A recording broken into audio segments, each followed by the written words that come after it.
Hey folks, welcome to Valley Navel Gazing, which is heard on WNHH 103.5 FM in the city of New Haven, and it's heard on valleyindy.org, newhavenindependent.org, Libsyn, YouTube, Facebook. We even put this podcast. Wherever the internet connection is, Valley Navel Gazing is there.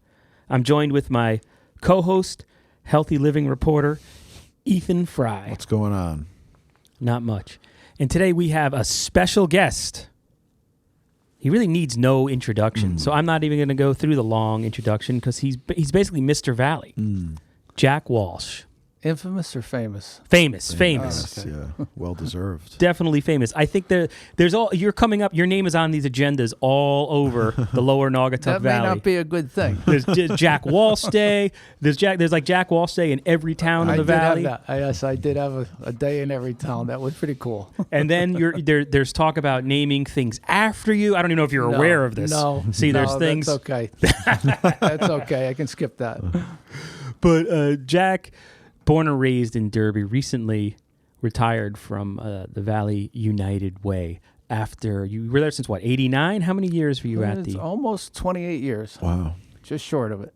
And then why now? Why did you decide to, but you're not really retired though, because from then you're on the WPCA, you have all these volunteer positions, which are probably more stressful than the work you were doing for the Valley United Way. There are some interesting ones. One of these days we should talk about WPCA. That could be an hour podcast just on that. I will tell you, we're making real progress though. Stuff's going on. It's starting to happen. We met all the deadlines for all the federal and state orders, so stay tuned. Got a long way to go, but it's going. And there's always the looming question of whether Ansonia and Derby will combine in some way on that issue. But, as I said, that could be a 90-minute discussion. That's at least 18 months away by itself because of a study that is doing. They got a grant to do a study. Yeah. All right. Yeah, it kind of takes the research out of the local level and gives it to the state level. But anyway, we're talking about Derby WPCA. We might have lost some listeners 2 minutes in. But don't worry, you can still flush your toilet in Derby safely. I can attest to that. It's all still working. So let's go back, because I started to ask you about the Valley United Way. But let's talk about growing up in Derby. What part of Derby did you grow up in? Same place I live now, 8th Street. 8th Street, okay. Close by you. Right, yeah. I'm on Hawthorne Avenue down the road there. But so what was it like growing up in that part of Derby back then?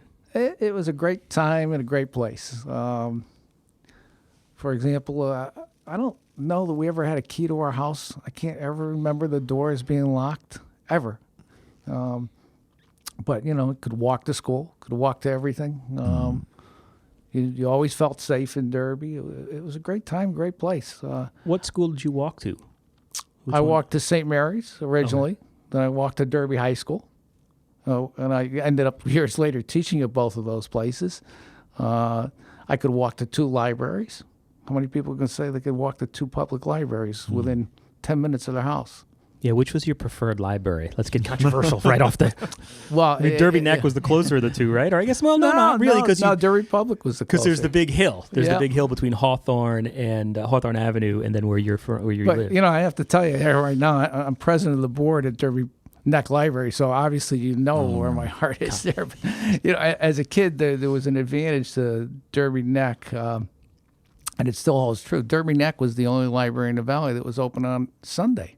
Okay. So if you were a procrastinator like I was, Sunday nights when those book reports or any kind of report was due on Monday, Derby Neck Library was the savior. So always had a soft spot for that. Was it packed with kids on a Sunday? Or Yeah. It was interesting. It was open on Thursdays, Saturdays, and Sundays. It's the only part-time library. It started out as a library just for that ward of the city of Derby. But, the city does not finance Derby Neck Library. I think we get a token $500 a year, and I think it's been $500 probably for ever. Yeah, forever.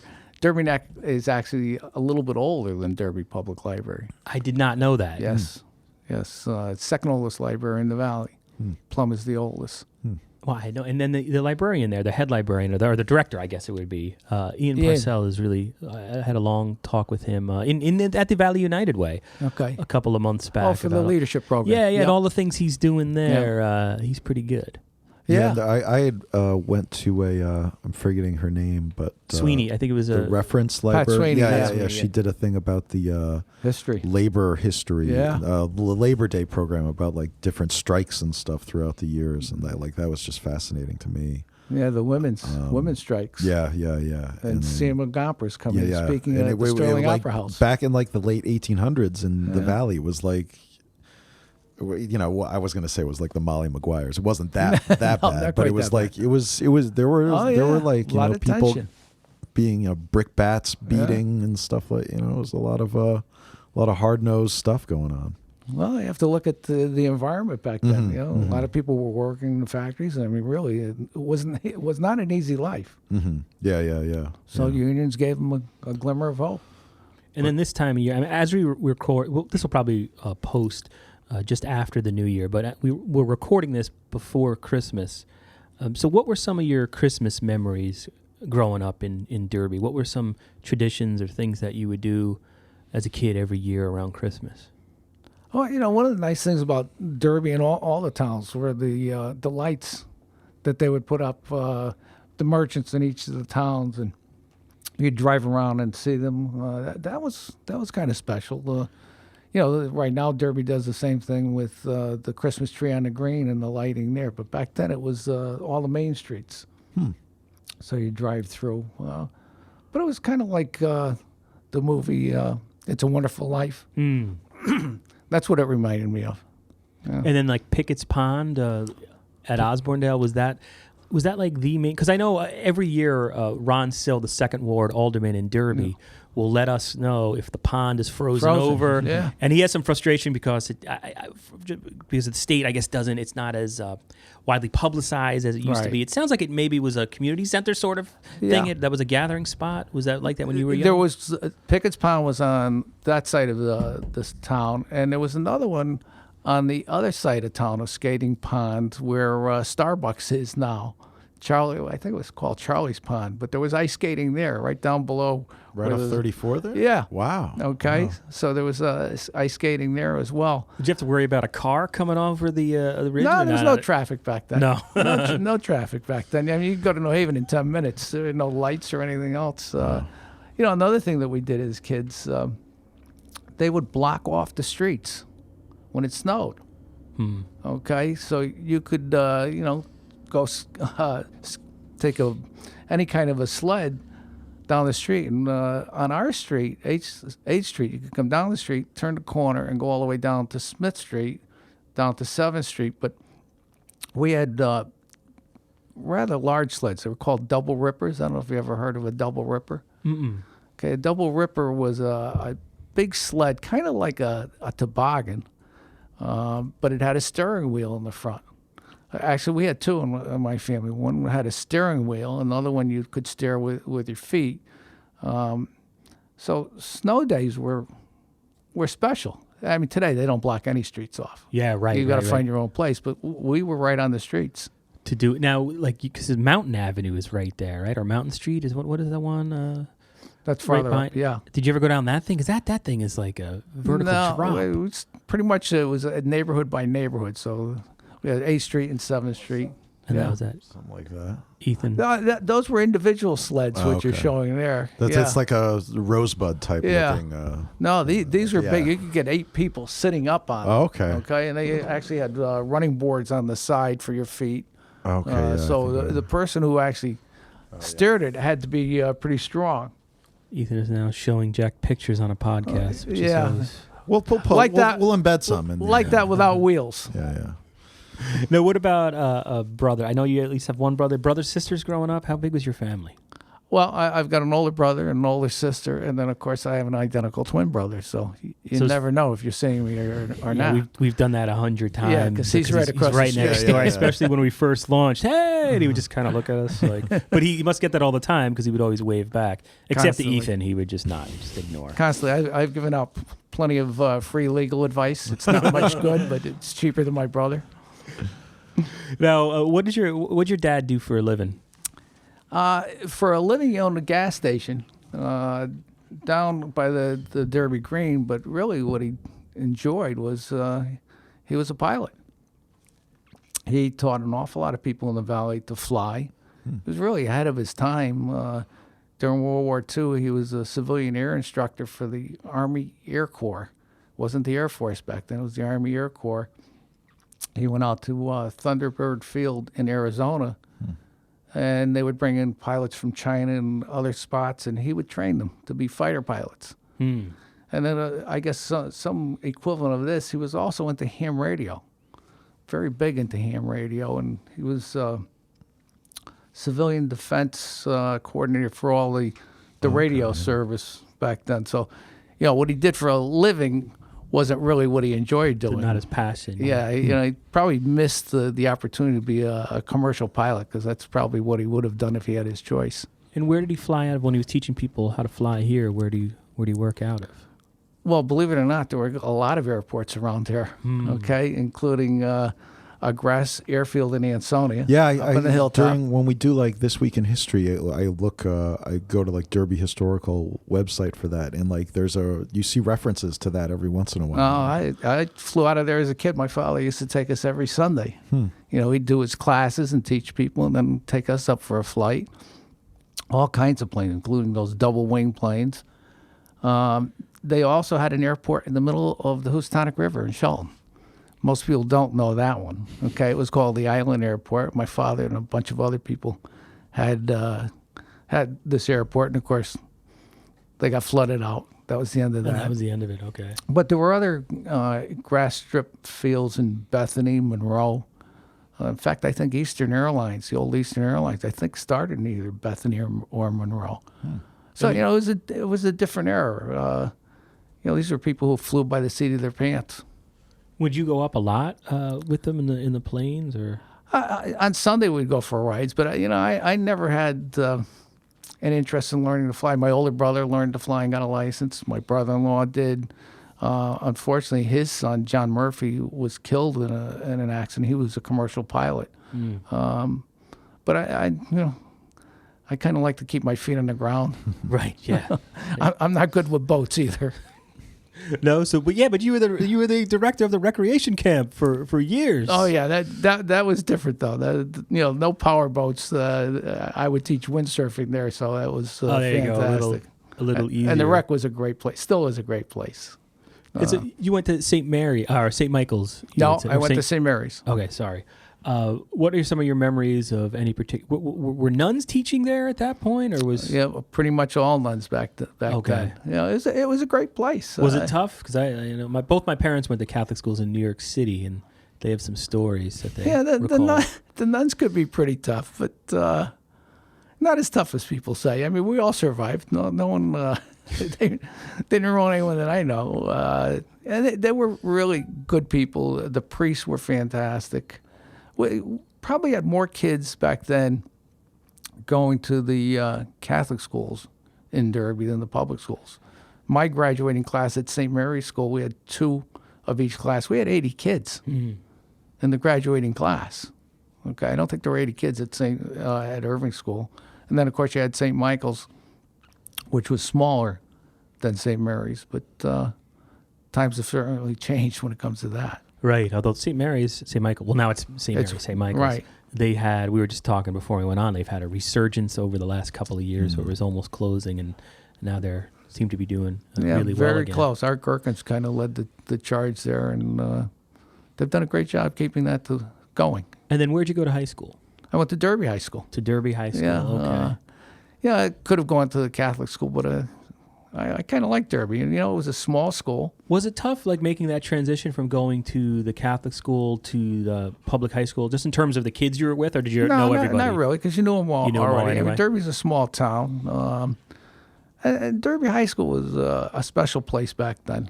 Jamie Cohen was a classmate of mine. Oh, Jamie really? I didn't know Verla. that. Okay. We were in the same class together. And it wasn't a big school. Even though it was growing at that point in time, our class had about 140 in it. which was the biggest class in Derby High School history to that point. And What year did you graduate? I don't mean to interrupt, but when did you graduate? I got out in '64. Okay. That trend continued. I think they got close to 180, 190 at one point, and now, they bottomed out a few years ago at under 70. But we were in an old building, which, I had the great pleasure years later. The city ended up owning that building. And this is, what's the... It's the Lincoln Senior Lincoln, Housing okay. now. Okay, Okay, gotcha. that was Derby High School. And that's on Minerva Street. I always get my Minerva and Olivia confused. And it got so crowded that my sophomore year, we went on double sessions. So the freshmen used to have to come to school in the afternoon. The rest of us went in the morning. So it was a small school, not much of a play area, but everybody knew everybody else. And you knew all the teachers. Most of the teachers lived locally. It was a warm, friendly place. Years later, they moved to the new high school, which they really needed. But, I was fortunate years later. I ended up being on the board of directors when the school was converted into senior housing. And it was funny being on the committee because I was the only one that actually went to school there and also taught there. And one of the great stories there, Mrs. Dempsey, who was one of the school nurses when I was there, ended up living there for years. Her apartment was right above where her office was when I went to school kidding. there. Yeah.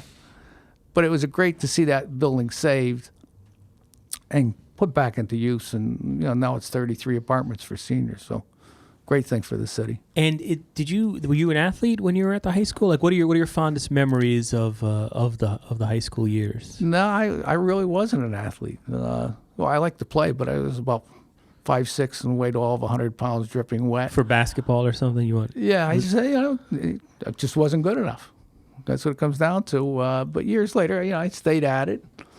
I always loved playing. And ended up being a high school basketball coach years later at Shelton High School.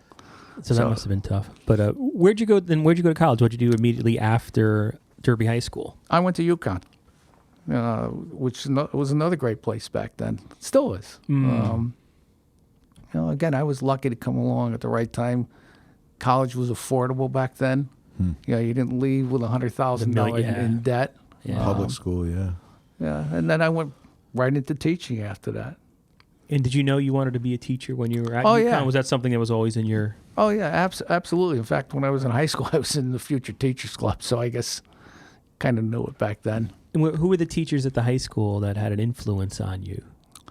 Anybody in particular? Yeah, Mr. DeFrancisco, Mr. Vitello, Mr. D'Ambrosio. Yeah, they were a good group of people. Mr. Palmucci, whose daughter years later ended up working for me at the recreation camp. And they all lived here. They all lived here. They were involved, as coaches at the school. They were great teachers. They were really friends to the kids. Everybody knew everybody. So it was a nice place to be. And then after UConn, 4 years at UConn, you get a undergraduate Yeah, I was one degree. of those who made it in 4 years. Not me. No. Well, the famous story, and I think they do it 4 at every years in the college. summer. The first day with the assembly, when they have all the students there, and the provost or somebody gets up and says, "Take a look to the left, take a look to the right." Yeah. They won't be there when you graduate, and that's probably true. But it doesn't mean they don't graduate. Just takes longer than 4 years. Yeah. But I was lucky; I got through in 4 years. Did you work in college too? Did you work on the side or anything like that? Or? Yeah. I worked at Dutchess. Oh, no kidding. Okay. Worked at the original Dutchess down here. In fact, we just had our 50th reunion.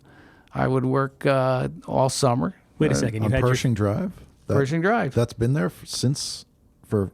Just had, not this past year, the year before, celebrated the 50th anniversary. I would not have guessed that. Wow. Yeah, and... 50th anniversary of the restaurant? Or? Yes. Okay. I would not have predicted that. Yeah. Originally, it was kind of a knockoff of McDonald's. In fact, it was pretty much exactly the same as McDonald's, except that Dutchess had great hot dogs, and they had fish on Friday. Bernie Lavin was the manager, who had been a former teacher himself, and we had a whole crew of all guys from Derby who, went to school together. We all knew each other. We went to work together at Dutchess. And apparently, like, to this day, there's people who go there for breakfast like every day. Oh, I think yeah. Jody our former reporter, Jody Gill, she's a professor now, but she would stop there occasionally, and like she would say that there's definitely like a on the Valley Sports Rewind podcast that we do with Mike Kenichi. They're there. All the old coaches are there. Are you still part of the crew that hangs out there every day? Or I've been working. I couldn't go, right, but maybe now. Yeah, now you will. Yeah, maybe now. Have you made an appearance yet? Not yet. I talked to John DeFrancisco, who's a good friend, and he goes occasionally. Because that's one of the things that Kenichi says when he was talking about his podcast he wanted to do on Valley Indy. He's like, I just want that what they do at Dutchess every day. I want to transfer that into a podcast somehow. So yeah, it's like legendary. So. Yeah, a lot of great memories. A lot of good people. I've been very fortunate.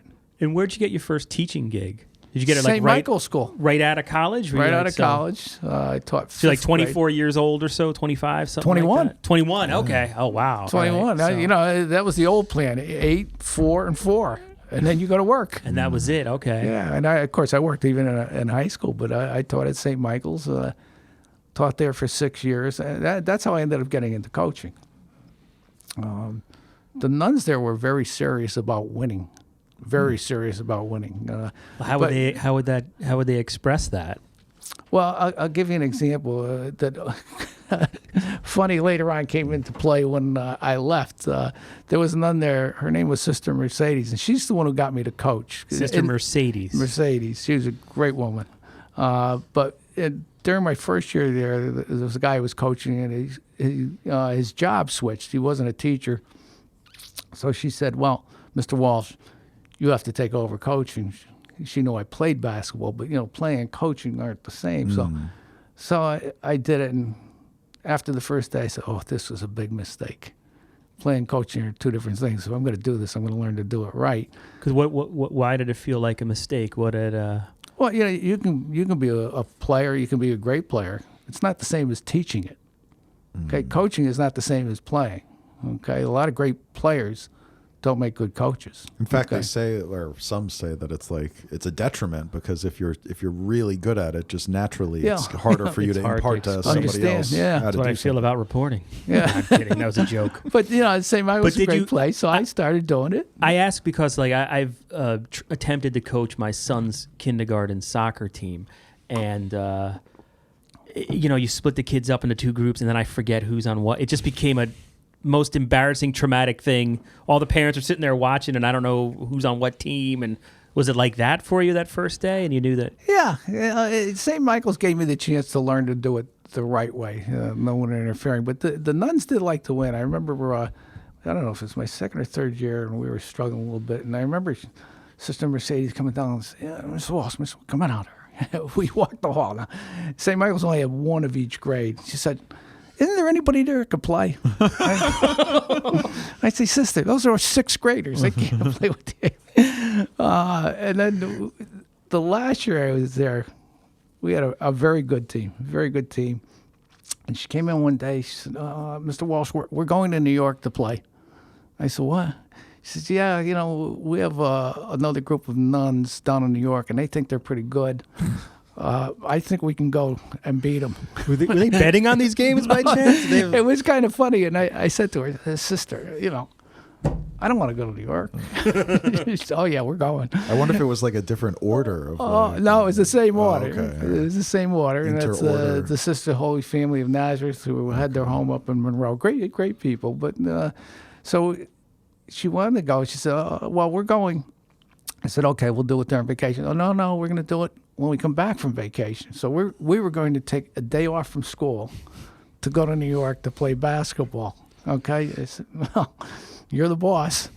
I said, but, I don't even like color yellow, never mind getting on the bus. But she got the bus, took all the 8th graders, the parents, and we went to New York. And luckily, we won the game. I probably would have been fired. It would have been the end of my career. They would have left you down there. Yeah. But that's how I got into coaching. And then... what was it about coaching that you liked? Well, I always liked the sports. And, coaching, you get to see kids improve. It's the same as teaching, except in coaching, you get to see it every single day, and you have more control over it than you do in a classroom. And fortunately, we had some good teams. I don't know if I would have liked it as much if we didn't win. But we had won, and then Rich Marazzi called me. And Rich, you talked to him. Rich was the head coach at Evan O'Brien, and he asked me if I would take a job as JV coach. So I did, and I really enjoyed that too. And Rich was a great coach. Great coach. His first love is baseball, but he was a great basketball coach. And that year we had a kid that was 6'10". His name was Paul Ziner. Went on to play at UB, and we had a very good year. And I left the next year because I went to teach at St. Mary's, so I didn't coach that year. Then I was a freshman coach at Derby. Then I was a sophomore coach at Shelton. Then I went back to Derby for a year. Well, actually, I was a JV coach at Derby with George Danner first. Then I was a freshman coach. And then I was the head coach at Shelton for 10 years. For 10 years. And what years were you the head coach in Shelton? 79 to 89. 79 to 89. So then, did you coach Mark Loretti or no? Was he? No, Mark was already out.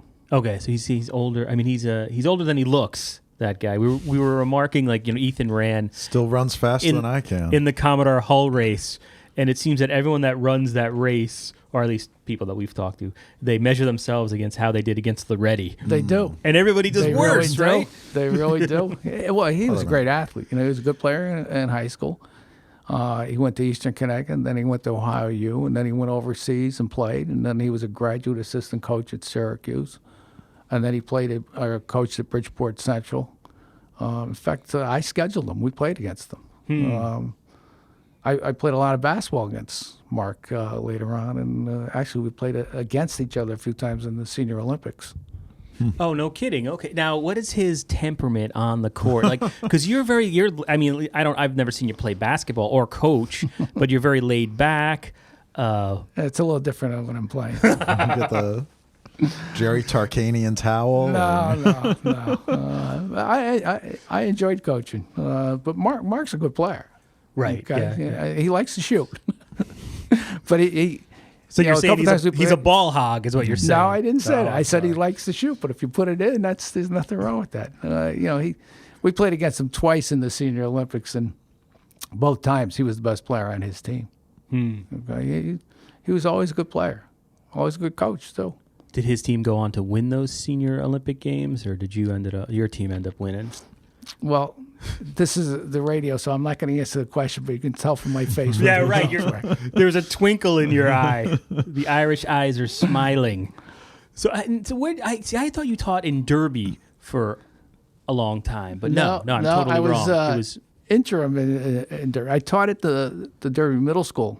Okay. For a while, but unfortunately in Derby I got laid off 3 times because I didn't have seniority. Oh, okay. So that was the tough part, because I was trying to think, what are they, political, or it was just it was budget struggles? Political. Yeah, Derby was on the way down in terms of enrollment back then, so I got caught in the numbers game because I'd come over from Catholic school, so I had no seniority. So that happened to me 3 times. And then I ended up in Shelton. Oh, no kidding. So that's tough, because, we're journalists, but I've somehow managed for 15 years to avoid a layoff, although we'll see what happens in 2019. But how did you deal with that constant changing? Because, you think teaching, that's a career that's going to be steady. They always need teachers. Well, they always used to say, if you go into teaching, you'll never make a lot of money, but you'll always have a job. Well, that wasn't true. That wasn't true. But, you deal with it when it happens. I was fortunate. Each time I landed on my feet, did things that I like to do. And, my 10 years in Shelton, I didn't teach the whole time. I only taught in Shelton for 6 of the 10 years. But I loved Shelton. Shelton was fantastic. I had great kids. Even if they weren't the best basketball players, they were great kids. And we had some good teams. Now, what years are we talking about there, roughly? What year? 79 to 89. You just said that. I apologize. Yeah. So what was because the Derby-Shelton football rivalry, you're sort of a historian. Not sort of. You are a historian, a local historian. Maybe people think so, but I don't know if that's true.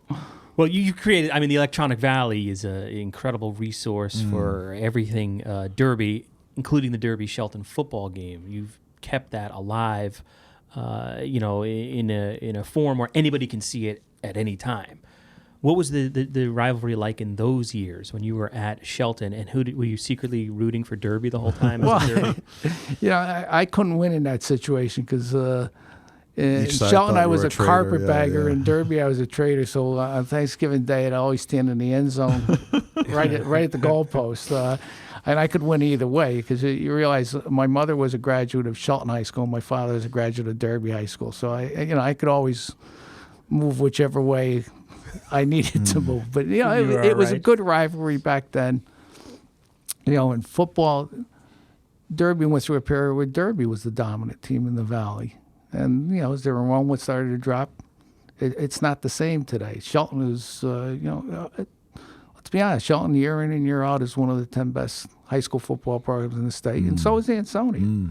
So they've gone in one direction. Unfortunately, Derby, it was just a numbers game. It's not working for them. But, keep in mind, I was a basketball coach, the football coach. Right. I got the football stuff you're talking about, the history was because I was the MC for the Rotary football luncheon. Okay. So that's what got me into doing some of that, and some of the incredible stories of that rivalry. I remember one year George Quadretti came, and he was the guest speaker, and he was talking about the book that he had written. And, The Legends of Lafayette. Yeah, and that next year was going to be the 100th anniversary of the Derby-Shelton game.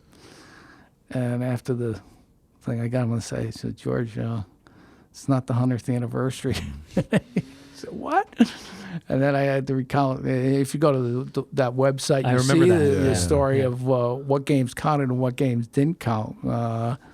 But it was a different kind of rivalry. The Ansonia Derby rivalry was a nasty rivalry, always was. In fact, one of my favorite stories of all time, and it's one of the Derby history quizzes, is the story of the 1937 Derby team, and they played Ansonia to a tie that year. But someday when you've got a few minutes, go back and read the story. It's an incredible story. This is on the Electronic Valley, yeah. Yeah, it's one of the Derby history quizzes. Ansonia was a powerhouse, Derby was a powerhouse, but the stuff that went on outside the game between people in the two towns, the principals of the schools writing nasty things on the front page of the Sentinel. I mean,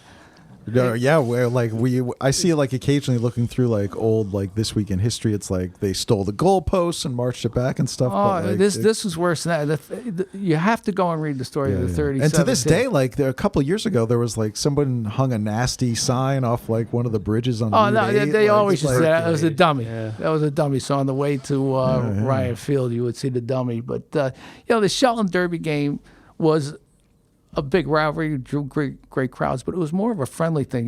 They would actually have and that event. They still have that every year. You mentioned at the luncheon, dinner. Yeah, I'm forgetting that it's on Howe Avenue. The Russian Club. They have both teams and sets of cheerleaders and coaches get together and have a nice luncheon the day before. I think it's Tuesday before. 2 days before. 2 days before. The Thanksgiving game. It's a great event. But back then they, after the game. That night there'd be a victory dance. Wow. For the two schools. Wow. I could never imagine it happening in Ansonia and Derby.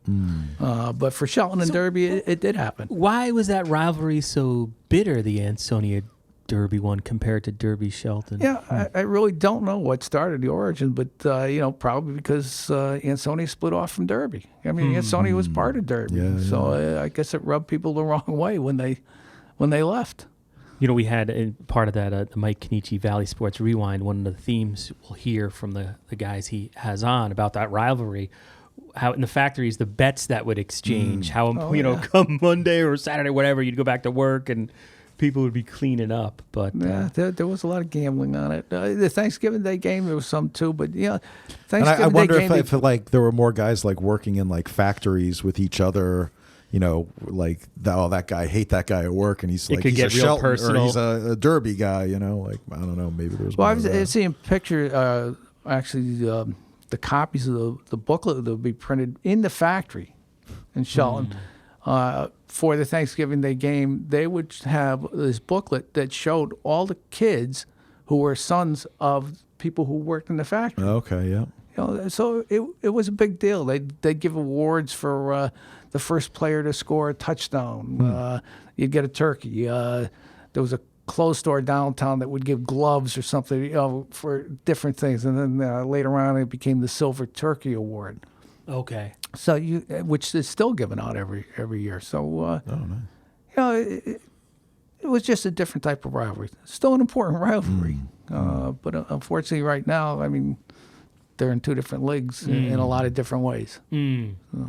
So then, so that was kind of we're talking about sports and your background there. When were you hired at the United Way, and how did that come about?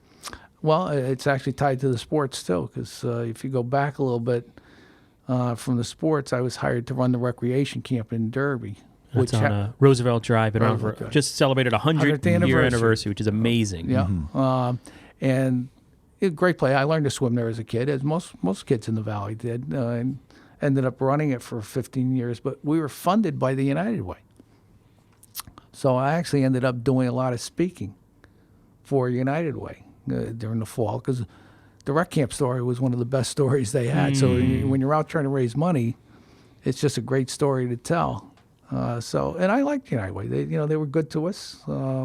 And you're talking that story. You mentioned it if people go back and look at our podcast, the 100th anniversary. Dinner? Yeah, where they were locked in a room and basically said, "We're going to fund this thing, or no one's leaving the room." That's what they did before United Way came along. Right. And then United Way started funding. They still have the dinner, and they still raise a lot of money. Now they're a little bit more self-sufficient. Of course, it's more costly than it was back then, but it's still an incredible place. But that's how I kind of got involved with United Way. When the job opened at United Way, I didn't apply for it. I wasn't interested in it. And was this the CEO job right away, or the president's? It was the president's job. I was teaching, I was coaching, and I was running the recreation camp. 3 jobs that I loved. How many people have one job that they love? I had 3 that I loved. The only thing I didn't like was getting laid off. Okay, I didn't have seniority. Yeah. So I didn't apply for the job, and what happened was they did this big national search through United Way, and at the end of it, over a year, they didn't have a candidate. They didn't hire anyone, so they decided to go back to the community and see if there were any other people from the community who they thought should have applied who didn't apply. So I happened to be one of them. There were a couple of others, and one thing led to another.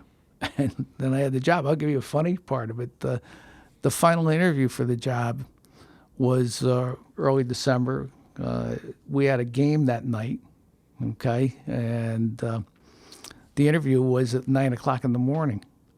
I had school that day.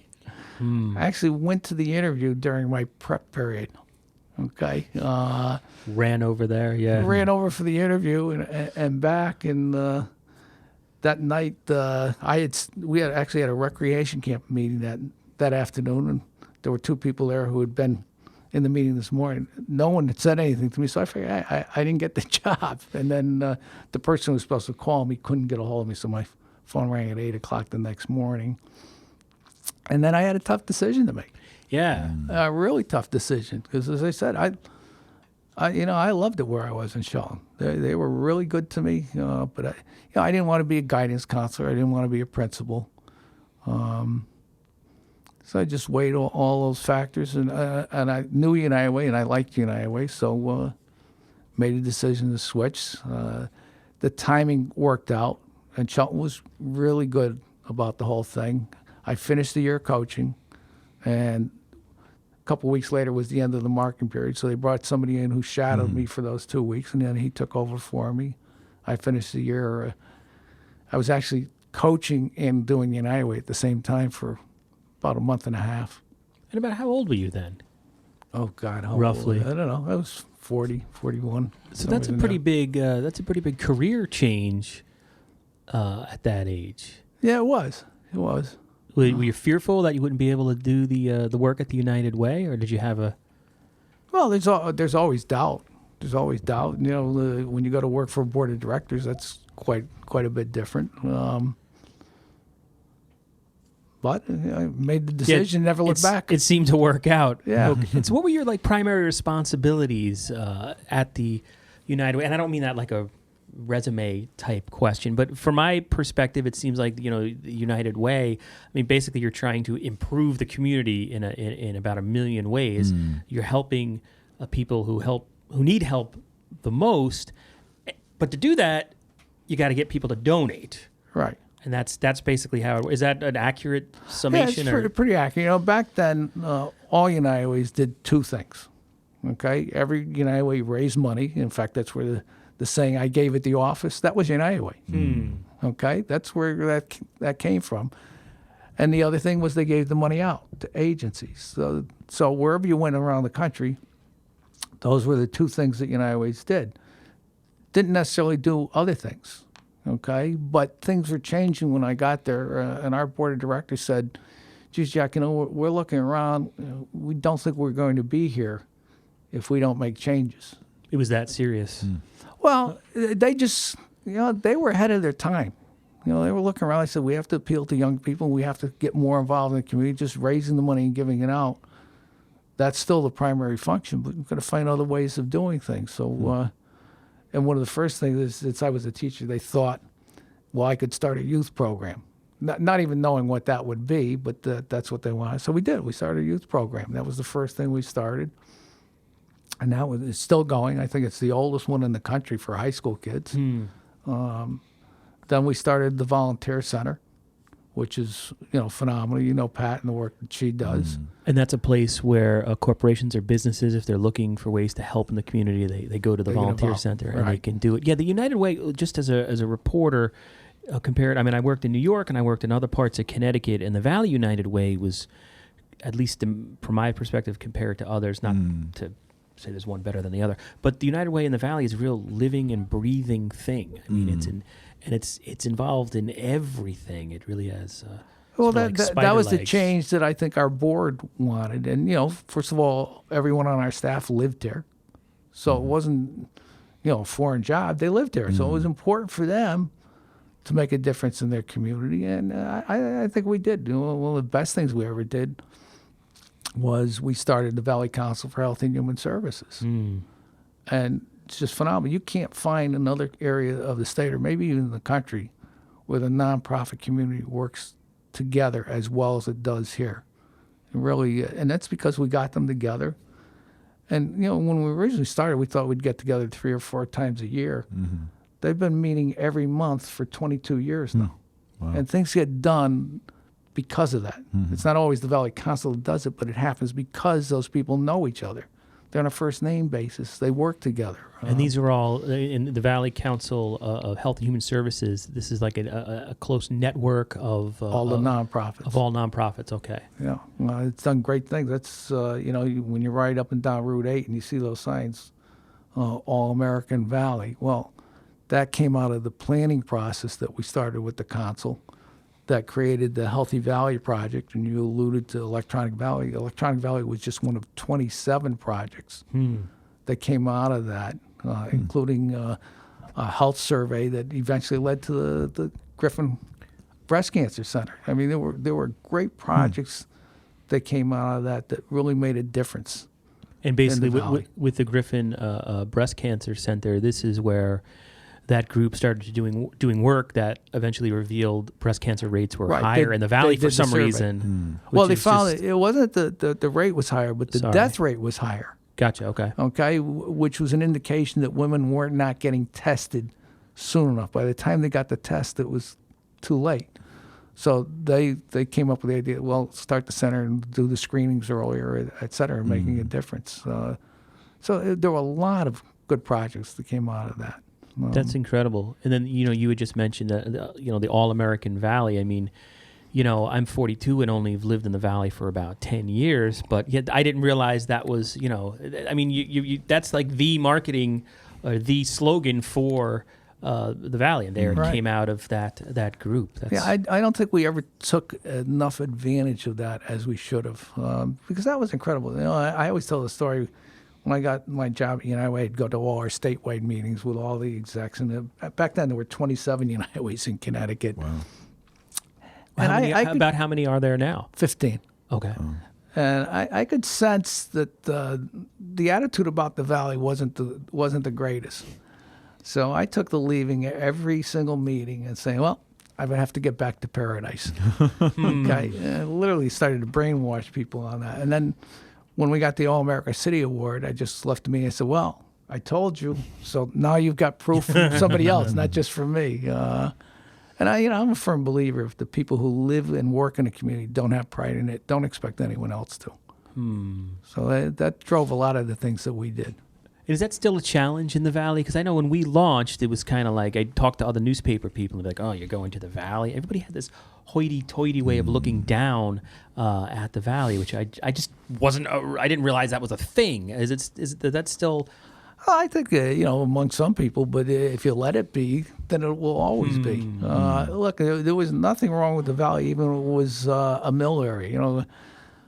The papers love to write the stories about the Valley as this old mill town. And it's grimy. It's not true. Yeah. Okay. It's, it's a cliche at this point. Right, Like, and it hasn't been that way for years. And even when it was, there was nothing wrong with that. Most people who worked in those factories had great moral values. They were hard workers. There was nothing wrong with that. Times have changed. Those industries are gone. But the Valley's reinvented itself so many times, and every time it's going to reinvent itself, it's going to be something better. Look around now. It's incredible what's going on here. What are some things that you look at that you can point to say, like, wow, look at that? Well, let's just take a look at what's going on in Shelton. Well, you can take a look at any place you want. I mean, the clean development that's taking place there is unbelievable. So they're the shining example. Oxford's going through that right now. Even a place like Derby, I'm very proud of what we did with the Greenway. Okay, we were the first.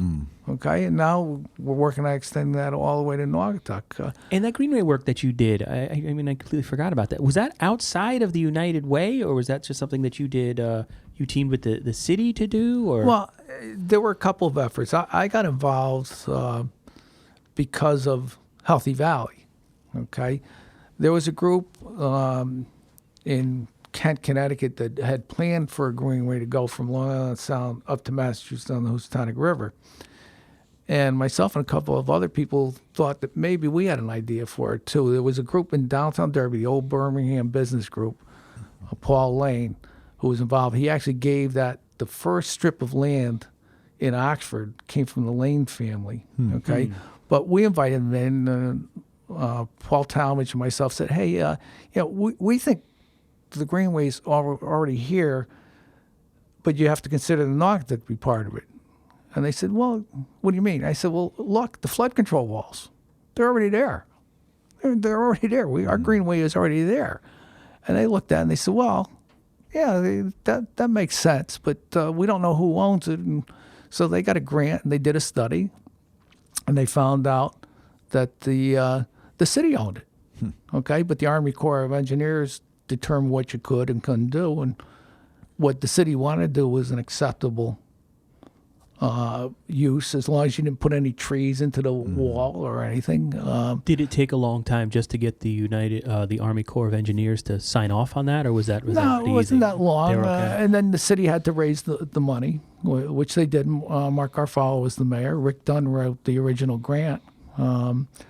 And they got the money. It took a lot longer to build it because in Derby, you had three major issues with the railroad. You had to find three different ways to avoid the railroad. And I don't think there's a fourth way, but basically in Derby, you had one place you built a wall to go side by side. Second place, you built a tunnel to go under it. And the third place, you built a bridge to go over the top of it. Now, there might be a fourth way, but I'm not aware of it. Yeah. Okay? So it took a while to get it built, but from the moment it opened, I think it was probably a natural, yeah. And Ansonia's opened their section, and actually Shelton opened their section before Derby did. And people don't give it as much credit, but that was the first section. It's not part of the Naugatuck, but to me, it's part of the Naugatuck because we're going to connect. The bridge work that's going to go on the Derby-Shelton Bridge is going to make that access a lot more efficient than it is now. Yeah, and that's what they're talking about, redoing the bridge that connects the two cities, because it's old and needs to be updated, and that plays into the Route 34 expansion, which is currently that's another underway. yeah. Just something. Yeah, it's gonna happen. I'm telling you. So I mean, there's a lot of good stuff going on in every valley town. So, but we have to tell that story. How many people use the Greenway and Derby on a daily basis? I know you have some estimates. They're pretty good stats, and we're doing more right now. But they put out these boxes that measured it, and for over a course of 3 or 4 months, it averaged out to be about 1,100 users a day. Okay, when they extrapolated out all the data, they said that would be over 320,000, per year.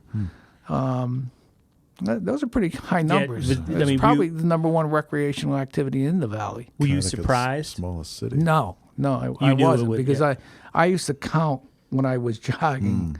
I'd count, and I counted as many as 300 people jogging back and forth in one day. So I knew it could be pretty high. I mean, you go out there any time of the day. Yeah, you any always weather, run into there's someone there. Yeah. There's someone there. The city does a great job of maintaining. Anthony DeFall and his crew there. When it snows, I joke, but maybe it's not so much a joke. I think the greenway is clear before the streets are, so you can be out there. They do a great job, but and that promotes health. Yeah. Griffin's doing some work on that now, but and there's an economic impact study that's going on. That made a major difference in the health of a lot of people in the valley. Yeah, and it seems like you see all these stories about whether, this isn't healthy for you, this is, but one of the most consistent things is just not being sedentary all the time. Just going for a walk every day could, is good for life expectancy. There's a correlation at least there. Yeah, and we'll have some data coming out on that very soon. The impact study is just about done. Actually, they're trying to tone it down a little bit, because the actual numbers that they have would blow you away, and they don't want to make it look like it's a cheerleading thing, so they're actually trying to make the numbers softer. And who's doing that? What is that a part of? Well, that's the Naugatuck River Greenway Committee. Okay. That I'm involved with. Got the money to do the study. The COG actually did the study with the University of Connecticut. So it's all done. They're just working on the final format, but that should be out January or February. So look for the results of that. But the early count was pretty impressive. And one thing I wanted to ask you about before we end is what. Now you're retired. I'm using air quotes, right? You're retired from the Valley United way. Well, what was it like at the most recent Commodore Hull race? Because I know you play a big part, and that's close to your heart, I assume. Oh yeah, as well. Was this was your last one as connected to or had you retired at that point? Were you already?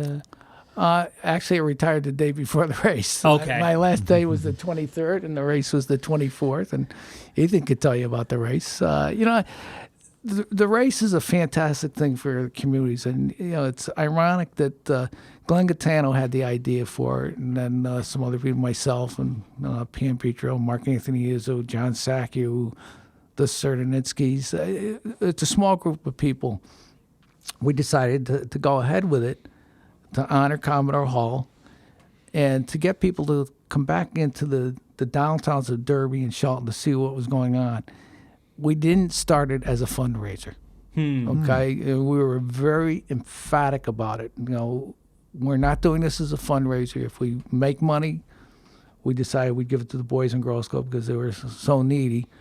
But that was never our motivation. Okay? Our motivation was to create a community event that would attract people back to the downtown so they could see what was going on and to honor Commodore Hull. And I think we did that even more successfully than we thought. The first year we said if we get 200 people, that would be a miracle. And we had over 300 the first year. And we grew it gradually, and we capped it at 750. Wow. And I know we could have a lot more people, but 750 is what we could reasonably do with the small committee that we had. and still make it a great event for the people there. And, we have a great relationship with our runners. We saw it every year. Weeks before the race. It takes care of itself. It seems to be something that just takes care of itself. It's become ingrained in the valley. But this is also the last year for our committee. Okay. Some of the people didn't want to continue, not because there's anything against the race. They just said they'd done it for 15 years and given up their Thanksgiving. They'd like to do some other things with their families and whatnot. So it will continue, but the Boys and Girls Club will take over running it. And I'm sure it'll be every bit as good next year as it's been for 15 years. But are you still going to be involved in any way, or have you stepped back too? No, we this year you're running it now. Finally, right? I ran a couple of times. Actually, I ran the very first year, which was a huge mistake. I was a halfway decent runner, but I had to get there for 6:00 in the morning. Yeah. The first year we were still doing data entry. Because the race wasn't a sellout then. So I sat at a desk from 6:00 till 5 minutes to 8. Got up from the desk to go out and run. I was stiff. And I ran one other year. I had stents put in my heart. So that year, I decided I wanted to run on Thanksgiving too. So that year, after you had the stents put in your heart, after you're saying, I'd use that as an excuse to take the year off. That was a strange. Yeah. So what are you doing now, Jack? We talked briefly about the WPCA. What are your plans? I know we had asked you this over the summer when you were on this podcast for another reason, but are you going to Florida anytime soon? Are you riding off into the sunset? No. Ireland, right? Look, I've lived in the same house my entire life. I'm not moving now. I'm too stubborn. I'll go back to Ireland next year. I have Irish citizenship. And you have extensive relatives over there. Yeah. Okay, the Irish citizen I only did for sentimental value. I mean, it has practical value, but not for me. But I'm involved. I said I've got Derby Neck Library. I've got WPCA. I've got the Greenway. Those are taking up a lot of time already. And then I'm back at the gym, which I haven't done in a while. So Ethan, maybe I'll run against you next year. That's what I want. I want to see you running circles around Ethan, running backwards and taunting him. I wasn't too bad when I was running. I could beat the mayor. Really? Oh. Yeah, I could beat the mayor. The mayor never beat me when I ran in that race or any other. He's a much better athlete than I am, but I was a better runner. Of course, he's a bigger guy, so he's got a lot more to haul around the course than I do. So, hopefully I'll get back to that. It just came from Planet Fitness, trying to get back into shape. But the big difference is now I do things at my own pace, on my own schedule, pretty much. And you're getting involved. You said the WPCA, and then you were part of. I know you were at the Derby Downtown Now. I was part meetings. of that. Is there anything particularly in Derby that you look to sort of you want to see, not necessarily change, but that you're sinking your teeth into? I mean, other than the WPCA stuff? The downtown is a big part of it, and the old Halo district that's got to be resolved. These things can't drag on for 20 years. And that's a designation for people who might be unfamiliar. That's a designation the city did at one point of Hawkins, Hanson, and Lower Olivia. Right. They had a preferred developer there, too, and nothing ever came of that. It just never went anywhere. But, it's unfortunate for people who own property in that area because that's a shadow hanging over you. You want to do something with your property, and there's uncertainty with it's got to be resolved. Towns go through cycles. Okay, Derby has been through many of them. Right now, hopefully, it's the beginning of a nice comeback. I think the Greenway is a good sign of that. Building the school. I'm very proud of what we did with Whittick Park. That is a gem. It is, and a lot of people were very critical and didn't want that to happen, and were afraid of all the horrible things that would happen. Well, it turned it into a great resource for the community, especially, I think, for the neighbors in that area. It was done, and it was done right. But we, got to get downtown done. And WPCA has to get resolved. That's a big part of downtown. A great opportunity. Derby has a train station. It's got... Traffic can be a good thing or a bad thing. I like Mark Loretti says, most towns would die to have that problem. It's a good thing to have. You have to figure out how to deal with it, but it means people are coming through your town. People are there. So, there's a lot of good stuff, and I think Anita or her team are working hard at it. But economic development, to me, cities don't do economic development. developers do it. It's the job of the city to make it possible for developers to come in. Look at Shelton. Shelton doesn't give tax breaks. Okay, and they've been so successful at it. Now they're able to go back and do the things that they're doing on Canal Street. When they have to tear down a chromium product, they can do it. Yeah. Okay. And they have companies leave Shelton. They say, well, hopefully Somebody another else come company in. will. They don't go there hat in hand and beg them. Right. What can we do to get you to stay? I mean, I'd hate to think of where we would have been at United Way if Shelton hadn't boomed. But Oxford's getting ready. Oxford's getting ready. I'm just looking over your shoulder, Ethan. I see you have something that I was really proud of. You got the Valley History Tour there. That was another Healthy Valley project. Yeah. Oh, right here. Yeah. Yeah. This is just it's like a pamphlet that was put out of a lot of like the different historical things. Yeah, it's a tour you could take good desk in a reference day. for a reporter. But that was another effort to show people, hey, we've got a lot here. Yeah. Bill Pawanda was responsible for we have it all in the valley, but we do. Yeah. You just have to look around. As I say, if people who live and work in a community don't have pride in the community, don't expect anyone else to. And it's very all these community centers are dense. They're closer together than where I grew up, for instance. More suburban. So like you could walk this Right. tour basically, much less drive. Yeah, there's a lot to see and do here. Sometimes we just have to be reminded that people always think they have to go someplace else to see this or that. And there's a lot of history here. Yeah. And, just the central location. You're within an hour and a half, 2-hour ride of just about any activity known to mankind. I mean, could you have a better location? And I know we have winters, but, for some people, that's an attraction. We have 4 seasons. This is a great place to live. It really is. Yeah, I have uncles and aunts and stuff that have lived here their entire lives, then retire and go to Florida. And my mom is why would you go to Florida? Yeah. Why would you want to live in Florida year round? But I agree, but I don't know. They got alligators. Once we get 3 feet of snow, I'll probably be. Yeah, snow's right. the only bad part.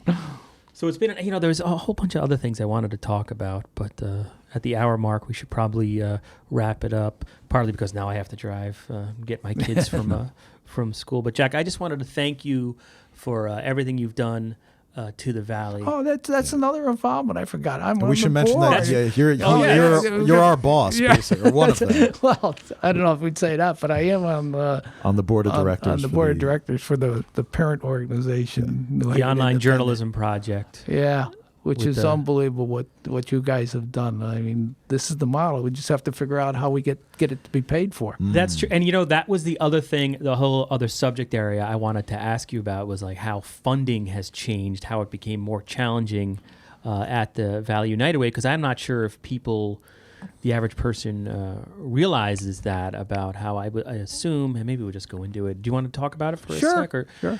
I'm assuming, in newspapers we had consolidation and, mom and pops, independent newspapers were purchased by large corporations, which could be good for, a writer. I ended up making a little more money when, Johnny Gannett came and bought my paper in New York. But, if you're trying to raise money, when that happens with advertisers that the newspapers rely on, when they're corporatized, it's harder and harder to raise money in any thing. And, that's been our challenge at the Valley Independent Sentinel is just the dollars and the local shops that were there are no longer there. Then, if we can work 16 hours to get a $99 ad, what does that really translate into? But I was wondering if you It's had that basically happen. the same. Absolutely. Years ago when you had the ferrules, the American brass, Keyrite, sponge rubber. I mean, I was built into the fabric. Give it the office. Well, everybody had an office. Everybody went to work locally, so we were there. That's changed. The people who run some of these companies, they're not here. They come in the morning, they go home at the end of the day. They don't see that. And yet we have a lot of great companies here who do see it, and are involved, but others that don't. Also, there's more pressure on corporations. It used to be you got evaluated at the end of the year. Now it's every quarter. And if you don't have the results, you're gone. So, there's more pressure on them to spend just on the business, not necessarily on the community. So it takes more of an effort to convince them that, it's still important for the people that work for them. So, and corporate philanthropy is changing. Some corporate philanthropy now is really advertising. I always thought philanthropy was you gave your money away with no strings attached to do something good in the community. Well, there's still a lot of that, but some of it's turned into, if you buy this, we will donate that. Is that philanthropy or is that marketing? Yeah. Okay. That's an issue. So it's made it more of a challenge. Also, younger people, I still like the idea. I just send my money to United Way, and they've got a committee that examines the community and does the issue. So I only have to send the one check. Yeah. Well, that's changing too. Millennials in particular don't necessarily buy into that. So, you have to find other ways to reach them. And then, I think we talked about this once before on this podcast, but the rise of the GoFundMes, where basically anybody can start their own, and they do fund, and which is tough for Ethan and I, because sometimes we'll get people want to, they might be having a health problem, they want us to post their GoFundMe, but it's so. I don't, I mean, you trust that the person is telling the truth, but it's really hard. And when you post one, what's the criteria? How do you let it off? Where That's, as a United Way, you knew there it was. That was the clearinghouse. It was going there, and now there's just so much competition for those dollars. I can't. That had to be. It makes it tougher. It's funny though. We have a couple of agencies that who don't get much money. Okay, in the big scheme of things, and yet they still want to be part of United Way. The reason they want to be part of United Way because they can go to their clientele and say, "Hey, United Way approved us, so we're legitimate." Okay, so I think there's still value in that. And again, with United Way, it's a partnership. It's not a one-way street. It's not that we just give you money. It's a partnership. We work together in the community. I think that's really what's quite different than when I started.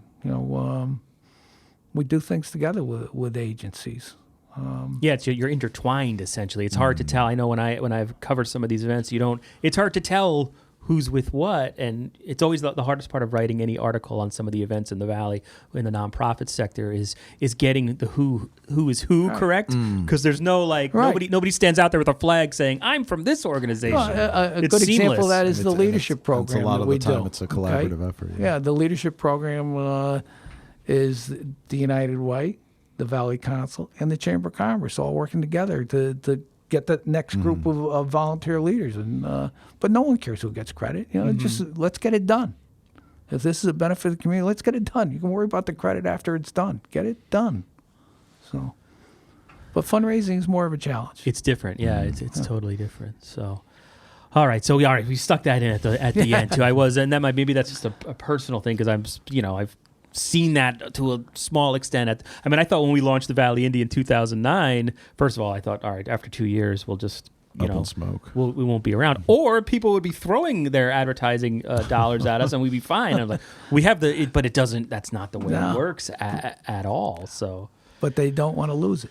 Yeah. Right. The question of how do you fund it, with advertising, the advertising has transformed so radically in the past 20 years. You have people say I can advertise with you and you can reach 3,000 people, 3,000 people on Facebook, or I can just buy an ad with Facebook Direct and Facebook tells me I'm reaching 10,000. So it's a whole Facebook and Google have pretty much they're great. Obliterated advertising. Right. That old one. But anyway. How do you get your share of that? Yeah. We had the meeting the other day. I was talking to Paul about, I said, well, maybe some of the radio sessions like this one should be done as a live Facebook to get more attention to it. But, that doesn't solve the revenue stream, but it could be a help in that. So you always have to find these new ways of doing things and attracting people. But at the end of the day, it costs money to do things. When I first started, people still would say to me, well, what do you do for a living? Yeah. Because, you work for a nonprofit. Right. Yeah. Well, actually, like the first job I ever had. My mother still asks me that. Quick anecdote. I made $500 a week before taxes, so not a lot after.